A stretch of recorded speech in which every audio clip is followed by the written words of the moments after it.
The National Weather Service in League City has issued a severe thunderstorm warning for northeastern Harris County in southeastern Texas until 6:15 p.m. Central Standard Time.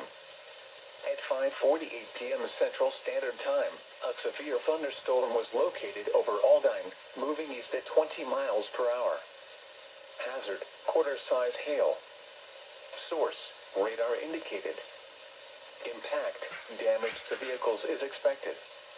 Locations impacted include Humble, Aldine, Greater Greenspoint, Northern Northside, or Northline, Kingwood, Barrett, Bush Intercontinental Airport, Atascocita, Lake Houston Dam, Lake Houston, Hidden Valley, Eastern Acres Home, East Little York, or Homestead, Sheldon, Eastex, or Jensen area, and East Houston. Remain alert for a possible tornado. Tornadoes can develop quickly from severe thunderstorms. If you spot a tornado, go at once into the basement or small central room in a sturdy structure.